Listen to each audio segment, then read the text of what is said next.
Hey guys, happy February. Just wanted to come bring you the market update for the month. Happy Valentine's Day. I do have my party at Meanwhile on Sunday, I guess that's the 15th from 3 to 6. So if you're around and you want to pop by and say hello, grab a beer or a coffee on me, I would love to see you and say hello. And answer any real estate questions or concerns that you might have, or just hang out. So come by Meanwhile on Sunday between 3 and 6. As far as the market goes, I continue to see promising things. We did have 5 closings on resale homes in January, 2 of which were my properties. And mine actually sold quite a bit higher price per square foot than the other 3, so humble brag. I also had one there that closed that we sold off market, which was super helpful to those sellers. I'm so happy for them. But let's see. Most of them had pretty long days on market, the ones that closed in January. So anywhere from 93 days to 162 days on market. There's one that sold with a pool in Nob Hill on Glover. I don't know what happened with that thing. He just kept dropping the price, kept dropping it. Somebody got a really good deal because they got that house at $206 a square foot with a pool. So there's a smart buyer, honestly, who saw that and didn't balk at the days on market and the price reductions and all of that and saw it for a really good deal, which it was. So yeah, that's these houses that have the longer days on market. Several of them closed in January, and then several of them are pending now also. Like there's a couple pending with 158 days on market, 134 days on market, 77 days on market, things like that. So buyers are starting to buy these things that have been sitting there and they're getting really good deals. But you know, that also helps move our inventory. But then there are also homes with really low days on market that have been going under contract in January. Like I had one at 8306 Best Ride that went under contract in 5 days. We listed it the second week of January. And there's a few of those I'm seeing on here that went under contract in less than a month. There's one in Nob Hill, 28 days. One on Yokohama went under contract in 8 days. One in Union Park East went under contract in 2 days. So these are very good signs of buyers being out there and ready to buy. So this year, it really is, the data is showing that it's going better so far than what we saw last year as far as buyers being out there.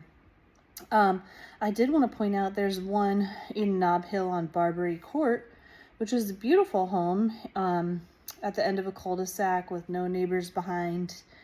But they tried to sell it for quite a while last year and couldn't. But then they took it off. They put it back on after days on market reset, and it went under contract. And the price per square foot of the list price is $249.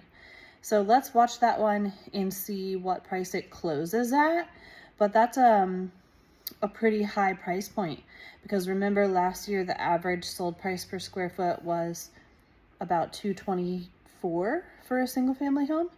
So if they close at that higher price, that's really going to help bring up the comps a little bit. And so when we see things like that are selling higher, that's a good sign for hopefully we can have prices start to come up as well as days on market go down.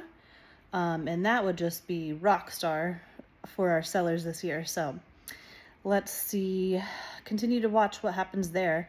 You know, we only have 1 month of data so far in 2026, but if you're planning to sell, seems like things are a little bit better than what they were last year. If you're planning to buy, also still Tons of choices, tons of incentives going on from the builders. So lots of options on both sides. It feels like maybe it could be a really nice balanced market this year. So let's see, we've got 16 active for sale resale homes, couple in Union Park East and West, and then a bunch in Bryant Park right now. I myself have several homes coming up soon for sale in March, April, May specifically. So if you know somebody who's going to be looking to buy this year, let me know. I can send them my list of coming soon properties if there's not something on the market that they feel like is a good fit. I've been working with several buyers lately with the builders as well. They're still offering good prices and good incentives. Taylor Morrison just rolled out a bunch of new plans, so that's cool. We're still building in Prospect Park and Pilot Park and Nelson Village right now. Oh, and Union Village. They did start the Slaughter extension, so that's exciting. Sassman's totally closed and ripped up, so don't try to get out of the neighborhood on Sassman right now, but it's going to be great when Slaughter extension is all the way to 183 and residents can get in and out of the neighborhood on both William Cannon and Slaughter. So excited for that. Also, remember, sorry, my phone's ringing. Remember that the developer has said that there will be a second amenity center once the Slaughter extension is done. So that's good. Maybe we're only another year or two out from getting more pools. We really need more pools. So hopefully that is well underway as well. HEB is in permitting right now. That's still looking like an end of 2027 build, finish out. So lots of exciting things happening with the roadways and the retail in the neighborhood. And that's going to help with our home values as well.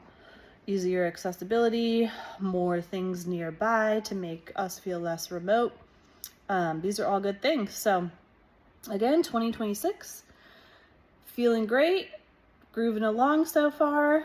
So let's continue to monitor it and see how it goes.